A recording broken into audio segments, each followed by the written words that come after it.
A few weeks ago, I made a video ranking all of the Destiny raid bosses. A lot of you guys seemed to enjoy that video and wanted me to do the same for the Destiny 2 raid bosses. While I do plan on making that in the future, for the time being I am still yet to beat every raid encounter in Destiny 2. With that being said, it will have to be held off for a little while. But what I can do is make a video on the strike bosses. You clicked on the video, so I'm assuming you already know what it was about beforehand, but if you haven't figured it out yet, that's what we're going to be doing today. You all seem to like these sort of nostalgia trip videos, plus I figured if we're gonna do this, might as well start from the beginning. So without further ado, here are my rankings of the Destiny 1 strike bosses. Just like before, there are no right or wrong answers here. This list is just how I feel personally, as there's a lot of bias in here. So by all means, feel free to leave your own lists down in the comments. Destiny launched with 6 strikes in its original vanilla version, and it's those 6 strikes we're going to be looking at today. No Dark Below strikes, no House of Wolves strikes, Taken King,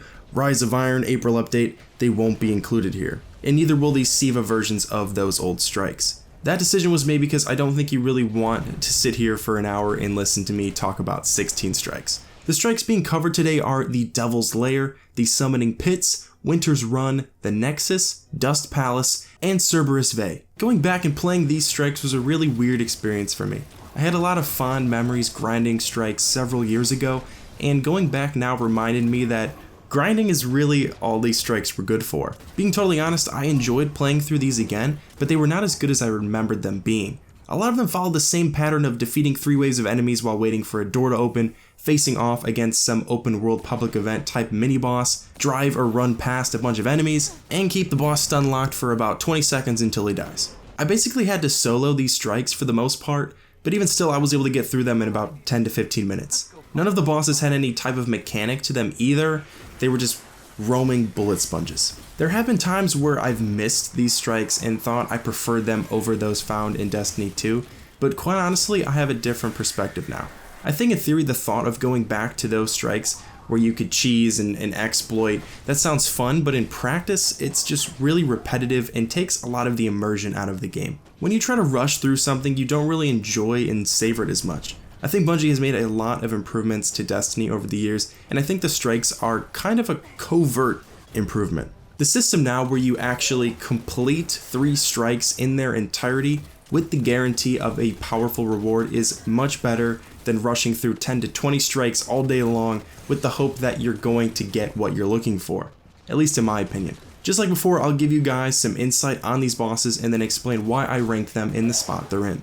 Starting off the list though, at number 6 is the Scion Flares in the Strike Dust Palace. 3 Scion Flares are Vatch, Kolar, and Numok. Apologies if I pronounced those wrong, probably did, knowing me. Not a lot is known about them, but the Flares are known as one of the Cabal's most powerful weapons, being said to have pulled Phobos from its natural orbit. This strike is first up as my least favorite of the bunch for a few reasons. First off, this strike consists of having Ghost scan a door and fend off waves of enemies 3 different times. That's the entire strike before the boss. Personally, I like larger bosses, so the Flare's small size makes them just not very enjoyable to shoot. It's just kinda awkward. You pretty much just burn them with a sword. And none of them consume 3 of coins, which made this strike a big skip for people back in the day. Next up is going to be Winter's Run.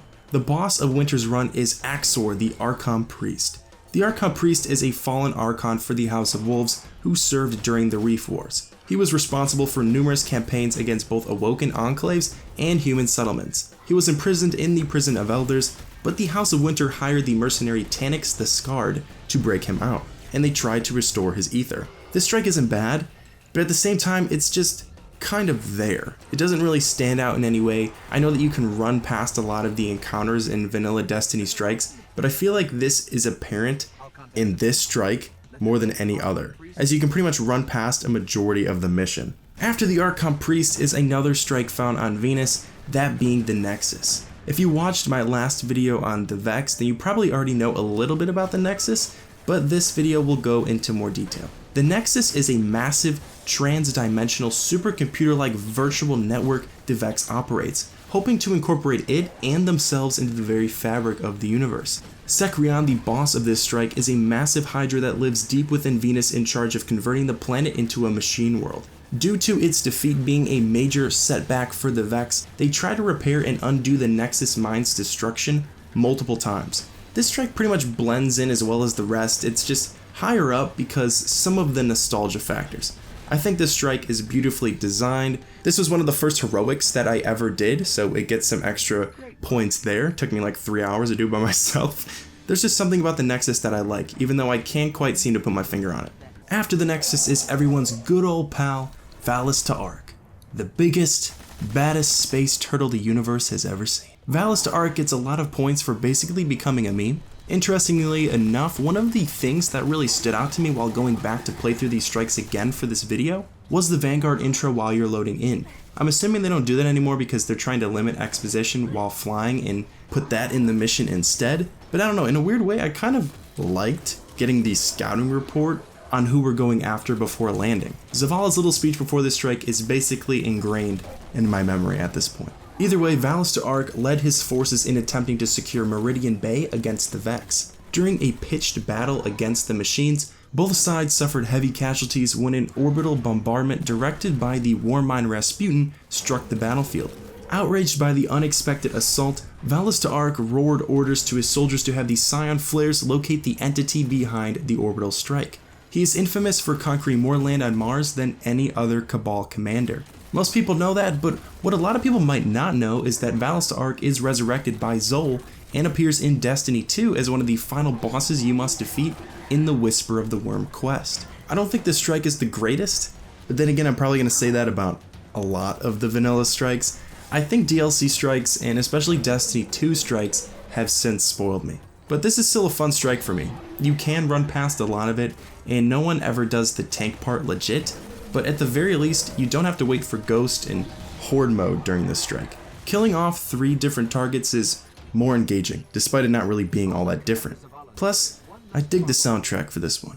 Coming down to our top 2 now is Phogoth, or later named the Hive Abomination in the Summoning Pit strike. Phogoth the Untamed is a hive ogre imprisoned deep within the moon, held in its chamber by great chains. He is also the second biggest hive enemy ever faced in Destiny, second only to the raid version of Oryx. And unfortunately, that's really all we know about him. There's nothing really on how he came to be such an abomination, which is probably why they changed his name to something more generic. We can assume it was some hive wizard rituals, but there's no way of knowing for sure. This strike for me is just cool. I like the concept of having this giant monster chained up deep beneath the moon and going down there to put an end to it. The whole experience is very atmospheric. It's a little disappointing that most of the strike is comprised of areas that have been used in free roam or story missions. Then again, that's pretty much true for all these strikes. I like the hive. I think Phogoth is just a cool looking enemy with a cool name that Bungie kind of took away, so he gets up pretty high on this list. And last up is my favorite strike from Vanilla Destiny, which is actually the first strike that becomes open to you, which is the Devil's Lair. Sepix Prime is the Prime servitor used by the Fallen House of Devils, served by Rixus Devil Archon. It is also the first Prime servitor to be featured in the Destiny franchise and is referred to as a machine god. There is more information out there on how the hierarchy of the Fallen works and what the main purpose of a Prime servitor is. If you would like a rundown on that as well as tons of other interesting facts on the Fallen, you can check out the video linked on your screen and in the description. Devil's Lair gets the top spot from me for a number of reasons. First of all, you guys know I'm all about that ambiance, the music, and this strike just does that for me. I love the boss room and the Fallen aesthetic everywhere. This strike really does feel like the climax of the story on Earth, so that's good. Plus, Sepix has the best score out of all the bosses on this list, especially the perfected version. Coming from someone who likes to play the guitar, that track rocks. Plus, I've got some fond memories from this strike, especially when it was the Nightfall. Arc, Solar Burn, 3 characters, Fatebringer, Black Hammer, Galahorn. What more could you want? So you may beg to differ, but the Devil's Lair will take the top spot on my list for the rankings of the Destiny 1 Vanilla Strikes. And with that being said, that will do it for this video. As I mentioned, feel free to leave your own lists down in the comments below. If you enjoyed this video, a like is super appreciated. If you're new to the channel, make sure to subscribe. Thank you all so much for watching, and as always, I'll see you in the next one.